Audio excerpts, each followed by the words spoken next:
It's kind of wild to think about how many years I went actually not getting optimal sleep. I had a tendency to stay up late, like night after night, thinking I got to get more done. I can get more done if I just stay up late. And what I have learned over the many years of improving my own health and my fitness is the importance of actually getting optimal sleep and how actually staying up late and not giving my body and my brain what I need, I'm not. I'm doing myself a huge disservice, and I can be so much more productive when I make sleep a priority. Um, and I do some wild and crazy obsessive things these days to make sure that I get optimal sleep. And I make no apologies for it, girl. I'm excited. Rockstar ladies, today I have an exciting and incredibly important conversation lined up for you. We're diving into the world of sleep, a topic that plays a massive role in your health, your fitness, and your overall well being. So, who better to guide us through than a sleep expert? Today, I have Nick Lambe on the podcast. He's a leading expert in sleep health. Nick brings years of experience in the science of sleep, helping countless individuals to optimize their rest to improve energy, mood, and overall health. He has helped athletes in the NBA, the NFL, even athletes that are in the Olympic teams. His insights are rooted in research, practical strategies that work for real life. So, whether you have been struggling to get a good night's sleep or just want to know how to take your rest to the next level, Nick is here to help. So, yeah, let's get this going. Let's dive right in. Welcome, Nick Lambe, to the podcast, Rock That Fitness with Anna Rockstar. So glad to have you here today. My pleasure. Thank you for having me. Excited to be here. Yeah, it's a long time coming. Was going to have you on the podcast a couple of years ago, but for whatever reason, it didn't happen. So I'm super Better late, excited. better late than never. Yeah, I'm super excited to have you here, and I'm excited to introduce you to my listeners, to our listeners here, because I believe so strongly in the importance of sleep. I think it ranks up there as like the number one thing we need to take care of in terms of our health and our fitness. And so, yeah, listeners, ladies, rockstar ladies, I'm so excited to introduce you to Nick Lambe. I met Nick at Raise the Bar conference for coaches. It was a conference for coaches, health and fitness coaches, and a couple of years ago, about to do Raise the Bar again this year. I'm excited to attend this year. And so Nick is an expert in sleep, and he is an educator, a coach. He actually does a lot more than just coaching and on sleep.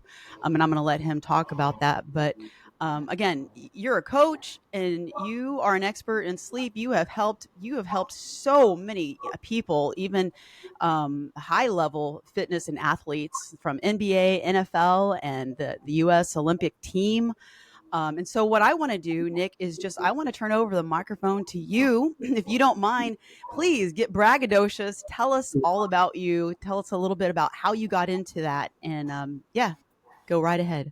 Absolutely, absolutely. Well, appreciate that. Yeah, I've been a coach in the industry coming up on 15 years, and I've worked in a lot of different settings, worked in a lot of different backgrounds.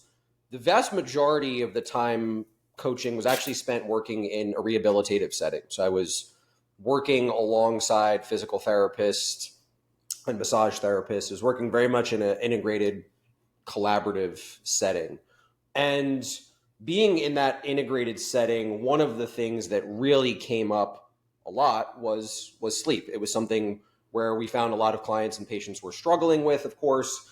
And we also saw it really dictate a lot of outcomes in what we were doing. People who were doing seemingly the same things, they were sticking to the treatment plan similarly, they were doing all of the right things, quote unquote right things, but they were very often getting markedly different outcomes. And of course, anytime there's something like that, it can be a multitude of factors, but sleep really seemed to be a linchpin. And when we were looking at in a rehabilitative setting, there's a really, really close bi-directional relationship between sleep and pain. And that obviously trickles into so many other things as well. And so that really led me down the path of sleep, where I started providing sleep coaching as a separate service, which was, I would say, something that was a bit different, a bit unique. Not necessarily a lot of people were doing it, where sleep coaching was its own standalone service offering. And so did that for many years, which bled into doing a lot of consulting, as you mentioned, consulting with many NBA teams and NFL teams, MLB teams, and really saw a massive gap in the health and fitness industry as well, where, like you said at the onset, unanimously everybody talks about sleep as being something important. Any coach that you come across will say sleep is incredibly important. You need to prioritize sleep. But when it really came down to, okay, you think sleep is important, you think it's important for yourself, for your clients, what do you actually do about it? Where's that practical bridge? Do you have resources that you can provide? Do you have the strategies to provide to your clients to help them in that space? And almost unanimously, that wasn't the case. There was this really big gap, and that led into providing more education for the industry. So coming up now on wow, it'll be, I guess, almost 5 years ago, we created a sleep coaching course that was essentially equipping trainers, coaches, practitioners of all types to practically coach sleep. What do you look at from an assessment and screening standpoint? What are those coaching strategies that you can implement? What does this look like more practically? And so that was the focus for many years. And now it's led into speaking. It's led into hosting events. Now I teach public speaking skills for health and fitness professionals. So, but in the sleep context, that's where all this originated from. Yeah, awesome. And it is interesting that coaches in the industry of fitness and health they're all for the sleep. But yeah, I like what you said about, like, what do you have to offer your people as tools to actually help them improve and get optimal sleep, which I always talk about how it's one thing to get 7 to 9 hours of sleep, enough sleep, but how important it is to actually find out, are you optimized with your sleep, and how you can know. So, Yeah. as you know, Nick, at Rock That Fitness, we serve women over 40, which tend to be, for obvious reasons, they're in perimenopause, menopause, and they're dealing with shifts in hormones. And so I would love if you could just speak to that, and how sleep becomes even more challenging. Why is it more challenging for women over 40? And what do women over 40 need to realize and understand when it comes to their sleep at this stage in life? Yeah, absolutely. I think there's a lot of layers to this, and I think there's a lot of things to unpack with this. I think the first thing I always emphasize when working with women in this space is, while there's accepting that there are changes, there's accepting that there are physiological changes, and it's accepting that there are things that can and likely will affect your sleep and your sleep ability, that it's not a all or nothing. And it's not a, just because you're in this phase of your life, you're destined to sleep poorly, and that there's nothing you can do about it. And I think that's very important to highlight, because it almost becomes this speaking it into fruition of like, well, this is just par for the course of this phase of my life, and so I'm going to sleep poorly. My sleep is going to suffer. It almost becomes, and we see this in a lot of pockets of sleep, it just becomes this, it is what it is. I need to accept it for what it is. And that's just not the case. Even though there might be changes that are occurring, that's just not the case. And I think that's the most important piece and the most important place to start. I always frame this, what we do in our coaching process, one of the first things, I call it improving your relationship with sleep. And it is a big part of that is how you view your sleep situation and your sleep outlook. And if you're telling yourself things like, I'm just a crappy sleeper, or I'm just destined to suffer with sleep in this context, it ultimately becomes the reality. You make it your reality. Your perception is your reality. And so again, starting from that basis. Physiologically, you mentioned really the biggest thing here is hormonal changes, of course. And I think it's important to understand also, where I always start people as well, is actually education on how sleep occurs. Because it's one of those Yeah. things we spend a third of our lives doing it, and we often most people don't even really have an understanding of what's actually allowing this to occur and Yeah. what might actually be getting in the way when it occurs less or occurs in a lesser quality. And so there are three mechanisms at play when it comes to sleep. All three are important. They don't directly interact with one another, but if you shortchange or one of these three are affected in any way, shape, or form, you're going to see sleep suffer. So there's three mechanisms. The first is the sleep pressure system. And this is logistically, this is the easiest to understand and the easiest to really work with. The way the sleep pressure system works is for every second that you're awake, you are utilizing energy. And as a byproduct of that energy, you have this sleep pressure that accumulates and builds up in your brain. And it will reach a certain threshold where sleepiness takes over and you have this massive urge to sleep. There are things, of course, that can disrupt this mechanism. We can talk about naps, for example. When they're too long or not at the right time, they can deplete that sleep pressure. Caffeine affects your sleep pressure, just depending on how much caffeine might be in your system. Exercise and activity can expedite this sleep pressure building up. But ultimately, you want a nice, high, healthy amount of sleep pressure when you are trying to sleep, when you're initiating sleep. The second sleep mechanism is where it becomes a little bit more nuanced. And this is also where we see, for women in this phase of life, this is where we see more of the changes occurring. And this is in your circadian rhythm timing, your circadian rhythm system. And put it the simplest way, circadian rhythms are essentially your body's internal clocks for how it maintains balance and regularity for all the multitude of things that are going on at any given time. So in all your hormonal systems and all your organ systems and really everything that's going on inside you physiologically, there needs to be something that regulates the timing of this. When certain hormones rise and fall, when your body temperature might be at its highest or at its lowest, or any number of these things. Also on these calendars, these internal clocks, are hormone levels. And so what we end up finding is that when hormonal levels are disrupted, imbalanced in any way, shape, or form, it's causing a disruption to this circadian clock. Because notably, one of the things that occurs here as well is sleep timing. You have a preferred time of when you'd be going to sleep and when you'd be waking up. And it's a combination of these genetic factors. We've all probably heard something along the lines of morning larks or night owls. There's a genetic preference with this clock. And then there's these environmental factors and cues as well. And so another part of a big focus for women who might be experiencing hormonal changes that are ultimately affecting sleep and sleep quality is to really dive in with what I call the circadian levers. And it's these environmental lifestyle related factors that you can actually use. And I call them levers because I think you can pull them strategically, but you can use these to more properly align your body in the right rhythm, which will then in turn allow things to function a little more naturally in a sleep perspective. And we can obviously, unpack that and unpack some of those things a little bit more.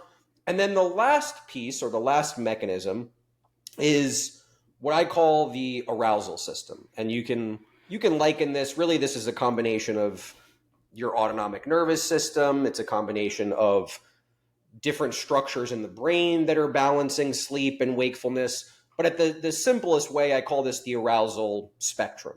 And I think of this almost like a dimmer switch. And ideal for sleep is where the arousal dimmer switch is turned all the way down.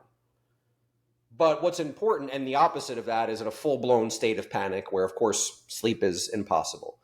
But what I think is important to understand with that is that even a slight turn of that dimmer switch can potentially negatively impact sleep. And again, in this context of any women listening who might be in this phase where anxiety levels might be a little bit higher, or you might be experiencing a little bit more or lower distress tolerance, that's where having some of these things that allow that winding down can be incredibly beneficial. Sometimes people will force themselves to go to sleep when they're not physiologically ready because they solely view sleep in the context of sleep duration. You mentioned Yeah. at the onset, it's I have to get my 7, 8, 9 hours of sleep. Yes, sleep duration is important, but when we're only focused on sleep duration, we kind of miss the bigger picture in a lot of ways. Yeah. I like what you said in the beginning there, because I think that goes for when we talk about women going through these changes with their hormones. There is this message out there like, oh, it's just because of that and they have to accept it. And I agree, because the same thing with, weight loss, fat loss, and these kind of things. They're trying to say, well, it's that, this is the way it has to be. But you're right. I think that no, we have a lot of control over the things that we're doing. But you said something that was really interesting about how you it's true that we have like a genetic predisposition for Mhm. being like a late person or an early person.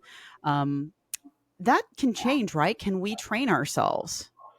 Yes, so there's a few things with that are really important. Number one is while there is a genetic predisposition to a certain extent to where there's even a better classification of these chronotypes that are actually based on animals and how they interact with the environment. And there's four classifications. There's super early, or not super early, but earlier, much later, somewhere in the middle, and then a classification where they don't really fit necessarily in any one specific chronotype. But the important things to note with this are firstly, even the difference, the realistic difference between the earlier, which are lion chronotypes, and a later chronotype or preference, which is wolf, is not this 5 hour seismic gap in between. It's closer to an hour and a half, 2 hours physiologically Oh, in okay. terms of that difference. So the first thing is there isn't as big of It's a not that gap. big. Yeah. It's not as big of a gap as it's sometimes made out to be. Okay. Another important piece is just like any genetic preference or genetic predisposition, it's only a percentage of the story. This is completely subjective when I give this percentage, but I think it kind of paints the point. This number is not based on anything other than what I've just found, but 30% is this genetic preference. 70% is the environment and the lifestyle, those cues, those things that you actually give it. So when you say it's something you can train, it's something you can work within, that's absolutely true. Even if you are somebody who maybe naturally has their clock run a little bit earlier, it doesn't mean that you can't function and be productive in the later parts of the day, and vice versa. There is very much a movement that can ultimately occur. You're giving consideration to the fact that that might be the preference, but there absolutely is things that you can do. And again, we call these the circadian levers, and there's really five of them. One is light, or the absence of light. We can talk more about that. The second is sleep timing. So you can actually give intention to when you are going to sleep, when you are waking up, even when you are napping, if that's something you do, and those will set and influence circadian rhythm timing. There is nutrition and food timing. So when you eat and the window within which you eat, and keeping that consistent and being able to use that to manipulate. There is temperature, and we can talk more about temperature. That always becomes a big point of consideration for women in this phase, where whether it's not just experiencing maybe hot flashes, but just a different type of thermoregulation that occurs. And so there are some things that you can do prior to bed or around bedtime that can help to kind of offset that, because temperature is another regulator. And then movement, even though to a bit of a lesser extent, movement timing is also one of these levers that we can influence. Okay.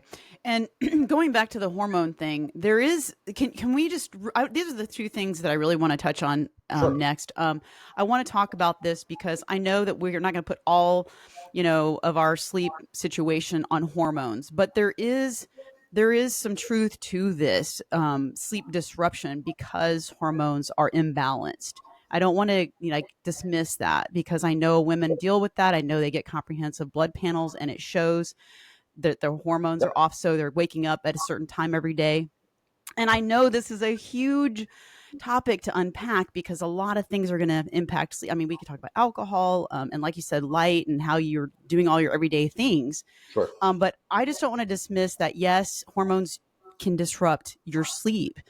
So, like, I want you to touch on that, on what hormones specifically, just for knowledge sake. And then I want to respect your time because I know we don't have a lot of time, but I Sure. want to talk into the practical things.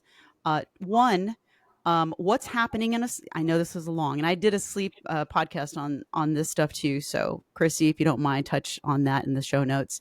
Why is it so important to get our optimal sleep, how it's going to impact our daily life and our fitness and wellness and fat loss, that. And then I want to talk about practical things that women over 40 can do to set themselves up for improved and optimal sleep. Can we do that? I just want to kind of set the stage so Yeah, that we sure, stay on sure. task here. Yeah, absolutely. Okay, so let's unpack this briefly from a hormonal standpoint. So like you said, this is, if you think about hormones, you think about these chemical messengers in your body. Again, one of the things that allows them to function most optimally is the fact that your body has internal regulation. And one of those internal regulating factors is circadian rhythm timing. And as we alluded to, there's a lot of things that influence that, and there's a lot of things that operate on that. So the hormones in your body, how they ultimately know when to function a certain way, when to be at peak levels, when to release a certain hormone, when to have a certain hormone at a lesser influence, is based on these circadian rhythms. And so again, when hormone levels are disrupted, when the natural timing is disrupted, that's where we see some of these things occur. Specifically within sleep, there are multiple factors with hormones, but the biggest to point out and highlight is this balance that occurs between melatonin and cortisol. And so really in an ideal scenario, what happens with these two is when you are waking up, you have a natural rise in cortisol and a natural decrease in the levels of melatonin, which is allowing you to wake up, be more alert, have more energy to go about your day. And when you are leading into and going to sleep, you have a natural decrease in your levels of cortisol and a natural increase in Yeah. your levels of melatonin. This is one of the primary things that we see disrupted with women who are in this phase and dealing with some of these hormonal changes. So again, like you said, it's not acknowledging that is the case, because that can absolutely occur.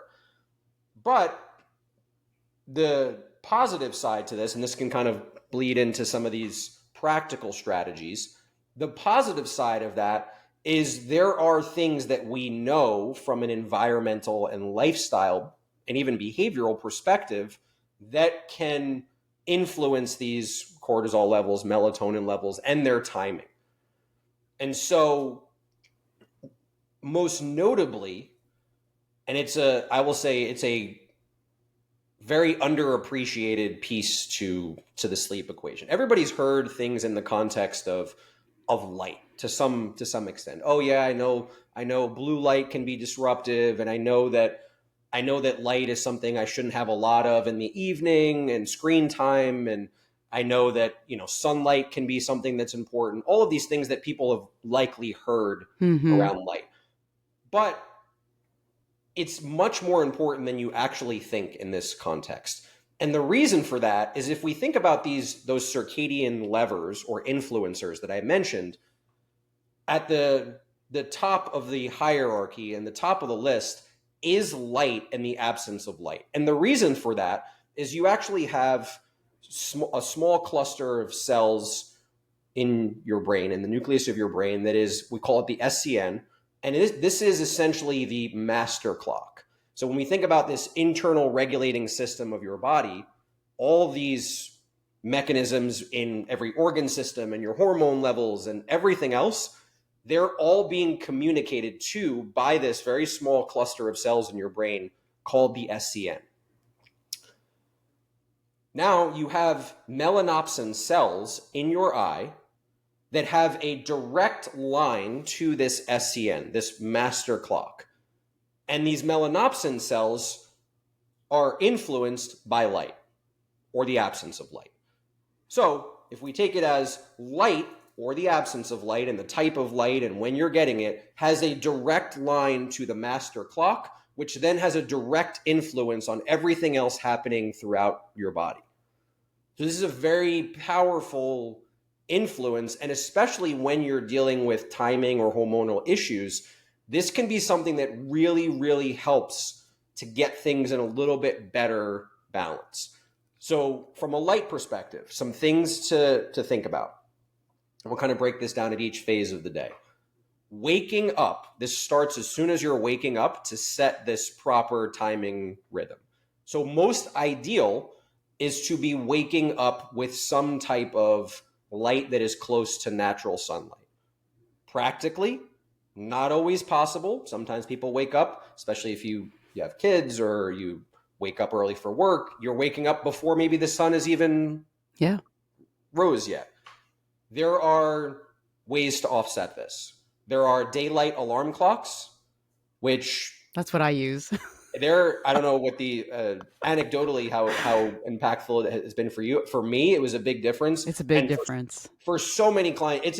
It's a difference for so many levels. So a daylight alarm clock, the way it works is you set just an alarm like you would anything else, but instead of a jarring, annoying sound that wakes you up when it's time, it actually gradually introduces light that is not the sun, but it is a closer representation of light like the sun, as opposed to your typical LED lighting. So if we call it lux, is a measurement of capacity within light. So the lux measurement of the sunlight in comparison to most LED lights that we spend inside in time with, they're not even in the same stratosphere. Daylight lamps or light boxes or some of the other things we can talk about, they're a lot closer to sun. They're not the sun, but they're a lot closer in that ballpark. Yeah. It's also a much more natural and gradual way to wake up than especially people who hit your snooze. You're basically just jarring your cardiovascular system over and over. Yeah. So that's the first point of light exposure.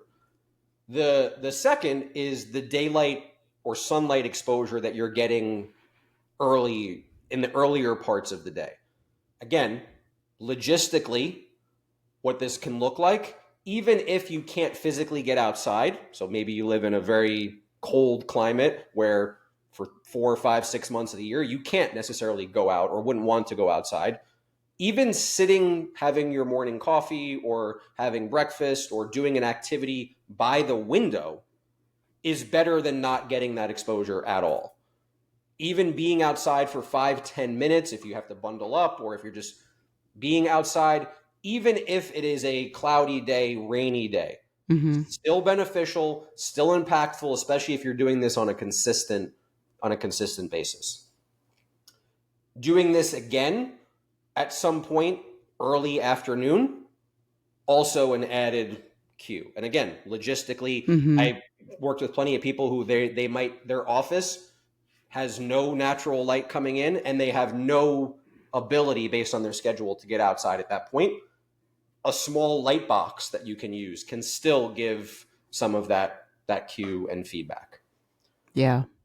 And then on the opposite side, it's looking into the evening and looking at nighttime. And there's three things I think are incredibly important and underappreciated. Number one is the gradual decrease. A lot of this circadian influence is actually based on how we used to interact with the environment, which was basically the rise and fall of the sun. Right. That's what's innate and natural in us. Yeah. So if you think about that, the sun gradually starts to change color before it's dark. It's not just all out and then complete darkness. Yeah. The same should really apply to how we approach light in the evening as well. I Hmm. always tell people when it's, say, 2-3 hours away from bedtime, just turn off 50% of the lights in your house. Yeah. Yeah. There are also, when we think about the spectrum of light and the influence, again, think of the sun. It becomes a little bit more red, orange as the sun is actually setting. Having a few bulbs in your house, whether it be in bedroom or living Mhm. room, that are red or orange that you can put on in the evening, very, very beneficial. And then the last piece is really, really, really ensuring complete darkness when you are going to bed and when you're actually sleeping. Mhm. And almost to an obsessive point, there's quite a bit of research that shows how much even just a small light on a cable box or on an alarm clock or on your Yeah. phone can actually influence even with your eyes closed. Yeah. I'm So very obsessive about that, so it's kind yeah, of and making me laugh. it makes and it really, again, especially, if we just take this on the surface and we look at some of these strategies, it's easy to be like, oh, well, this, seems kind of silly or it's not. But if we go back to the context of, okay, hormonal levels being a little bit out of balance, but now we have a direct way to communicate Yeah. to this cluster of cells that then communicates everywhere else. Mhm. And we can just hit these relatively easy checkpoints around light and darkness. It's going to have a massive trickle down effect to, it won't maybe completely offset, but it's certainly going to balance things out a little bit more, for sure. Yeah. Yeah. Oh my gosh, yes. I can't say enough about that. Even if I do get up in the middle of the night for whatever reason, I'm walking around with my mask on my eyes because I don't want to see the time of day. If I glance at a clock, because it'll make me think about it, or just having any kind of light source going into my eyes. So I'm obsessive about this too. We don't have a lot of lighting going on during the night, but that's what I share with our clients. Like, do your best to not do any lighting throughout the night, just darkness. For sure. So let's real quick here talk about some things we can do practically. I mean, that's the biggest thing you just touched on, the Yes. lighting. It's Light is going to huge. be an absolutely massive one. I'll touch on a couple other things here. One is another one of those circadian influencers is temperature, and I always bring this up in this context because, again, whether it be hot flashes or whether it be just these different ways that your thermoregulation or temperature regulation might ultimately change. If you think about this in the context of sleep, really what needs to happen or what ideally happens is that your core body temperature decreases a degree or two to initiate sleep. And this is something physiologically that needs to happen. And so there are some ways to actually hack this a little bit. The one that is impactful that I try to recommend less and less just because of the cost are things like chili pads or bed jets, or I will plug them just because of the impact that they've had even on me personally. So the way chili pads work are they are essentially a pad that go underneath, and you can have one on each side of your bed, and then you have an individual thermostat control for that side of your bed. So Hmm. number one, from a thermoregulation standpoint around sleep, incredibly beneficial, helps to initiate sleep. We see markedly increased quality of sleep based on this, where you're able to also set it where you can regulate the temperature during the night. So if there are certain peaks where you might be waking up and you're a little bit hotter. Oh I wow. also always say that this is one of those things, my wife and I, the literal number one thing that we would disagree or argue or talk about was temperature, Yeah. and notably temperature when we were going to sleep. And Yes. we each have our own pad.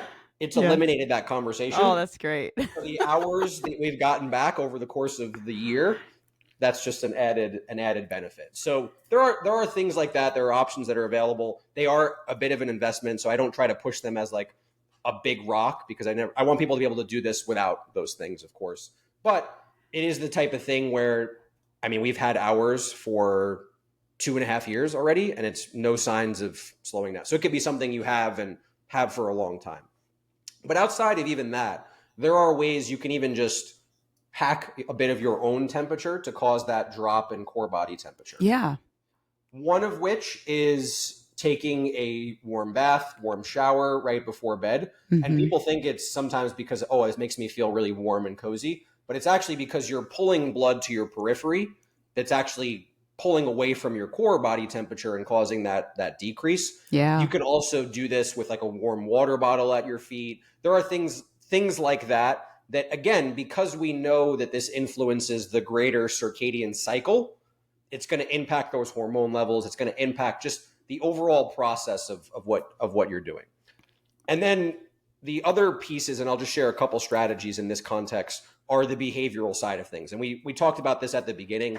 I look at this as improving your relationship with sleep. So if you've been struggling with sleep for a while, or you've been struggling in this context, it's pretty easy to build up a bad relationship with sleep. And it's pretty easy to look at sleep in a negative context, and it's pretty easy to just have this snowball that kind of builds up. But the most important thing to note, and I'm telling you, I have worked with people who have struggled with sleep for 20 plus years. Wow. Basically almost the entirety of their life. Yeah. It is never too late to rewrite your sleep story. I've worked with people who they've been struggling for 20 plus years. They've gone through the ringer. They've done sleep testing. They've done this, and this. A few weeks of resetting a bit of sleep habits and sleep baseline, and a lot of their health metrics improve. Yeah. And just their overall outlook and situation improves over just the course of a few weeks. So even sometimes just a few nights. So even if you've been struggling for years, a few small changes, a few tweaks, you gain some positive momentum, you absolutely can make progress no matter where you are. And I think that's a really important part of improving your relationship with sleep. A couple other practical behavioral strategies that I'll include here before we wrap up. But one thing I do with almost every client is something called constructive worry sessions. Unfortunately, when that arousal spectrum tends to turn up, and when we start to really download our day is when our head hits the pillow. Mm-hmm. Carve out, even if it's 3 minutes, pick a time every day that you can commit to for what I call constructive worry. And it's exactly what the name suggests. It's just a brain dump of the things that are on your plate currently. They can be problems that you have, things that you have to do. Where this comes into play is when your head hits the pillow and you start to experience any degree of racing thoughts, it allows you to deflect. You know that you've written them down already, or you know that you can write them down on the next constructive worry session. You know that there's a plan in place, and it allows you to actually deflect a little bit. Yeah. And Relax. so, and then the last thing I'll say from a behavioral perspective is really improving your relationship with sleep around the context of your physical bed and physical bedroom. And this ultimately comes down to the fact that if you're struggling or have been struggling in any capacity, when it turns more chronic, what ends up happening is you start to have a negative relationship with your physical bed and physical bedroom, and even bedtime. You start to, oh, here we go again. Yeah. And here, oh, when I'm laying in my bed, here we go again. This is what's going to happen. Or I'm getting ready to go to bed and I'm in my bedroom. Oh, it's going to be one of those nights. I can just feel it, or it's going to be this or that. And so we can re-ingrain a more positive relationship between bed and bedroom. So there's a few tenets to that. One of which is really trying to keep your physical bedroom as a haven and place for sleep and sleep only. And I always say, especially with your physical bed, sleep and sex. That's it. Yeah. Don't do anything else in your physical bed that are not sleep and sex. Because whether you realize it or not, especially if you're struggling with sleep alongside that, it further ingrains this association. The brain is very associative. The same goes for even just in your physical bedroom. Try to limit the activities that you're doing in your physical bedroom and really create it where you're only there when you're actually going to sleep. And then the last part applies to what happens if you are not actually sleepy, or if you're waking up in the middle of the night, or if you're unable to fall asleep. And as counterintuitive as it might sound, really try to limit the time that you're spending in your bed and bedroom not sleeping. Whether that's, like we mentioned earlier, you're just not physiologically ready, you're not sleepy yet, that's okay to get out of the room and prioritize winding down before you're physiologically ready, Yeah. even if it means you get less sleep duration. Right. Because when we force it, what ends up happening is you don't get the 8 hours you're targeting anyway. And now you're creating more of this negative association. Right. And even if it's okay, I'm sleepy, but I can't fall asleep, and it starts to encroach on 15, 20 minutes, and this is happening regularly, physically get out of the bed and bedroom, do something low level. Obviously, don't go watch a Netflix series, but I have clients that work that's when they'll clean. They'll clean, they'll read under low light, they'll do something low level, they'll do breath work. But once they're sleepy again, then they'll come back to the bed. And sometimes that might happen a couple times, but if you do that consistently, you're starting to ingrain a more positive relationship there. Yeah, I do that. If I wake up at night and I can't go back to sleep, or I do go to bed and I'm not able to sleep, one of the things that's helped me, and I don't know what you think about this, Nick, but I'll get out of bed and I'll go in the living room, darkness, and I'll do a sleep meditation that really helps Yeah. me. And then I start to fall back asleep. I wake up, I'm like, oh, I slept and I went back to bed, and I can go back to sleep because of that. Yeah, no, absolutely. That's really the name of the game with that, is just to not continually. And of course, what I want to emphasize, if this is like a one-off type of thing and it's one night that this happens, it doesn't necessarily mean you need to go and get out of bed. But if this is happening on a consistent basis, there's no benefit to continue to lie there ruminating about the fact that you can't sleep Yeah, or can't get back to sleep. right. Just creating more of the problem. Exactly. Yeah. Well, yeah, man, you've covered. I know this could go on and on. There's so much we can talk about. What I'd like to ask of you is, what resources, where would you direct someone who is having an ongoing problem with sleeping? You say you have a course. What kind of resources? Where would you direct Yeah. somebody? Yeah. So I do have a course. The course is more geared towards coaches and practitioners. So Oh, okay. for me, the I focus, see. obviously, I will still occasionally take on a client in this context, but I do a lot less of it. The goal really is to empower more I got other you. coaches, to have more other coaches that can help you. And so I'm actually in the process. We had one previously, but we're in the process of building out a directory again of coaches who have gone through my program, Hmm. and we'll make that available. But I'm always available via Instagram, via email as well, if you have a sleep related issue. And if I'm not the one to help you, I'm fortunate to have a lot of people in my circle and ecosystem that would be able to help. So on Instagram, I'm at the online sleep coach. So THE online sleep coach, and email is online sleep coach gmail@gmail.com. Oh, great. Because I was going to ask you, where can we find you? Yeah. I think that, overall, the message I think that we're trying to get across to women, especially women over 40, is that there's a lot of things that we can do to improve our sleep. And it's simple. It's the basics. It's always coming down to those basic things that we just need to apply and give it time, like you said. So any, Absolutely. yeah, No, they're low hanging fruit. But again, I think the biggest thing, and I know I said it at the onset, and then again is, and I want to reiterate it here, is that regardless of the situation you might be in, regardless of how it feels currently, regardless of how long you may even have been struggling, not all hope is lost. You can start small wins and momentum, but the beauty of sleep, and especially in comparison to, I'll say, a lot of other health and fitness variables, whether it be nutritional changes or fitness changes, you can see a return on investment, so to speak, very quick. Very quick. yeah, We've huge. all experienced this, the difference between a crappy night of sleep Hmm. and how you experience the world the day after, No and a kidding. good night of sleep the way you experience the world the day after. And so again, just a few small tweaks and a few things that you can do.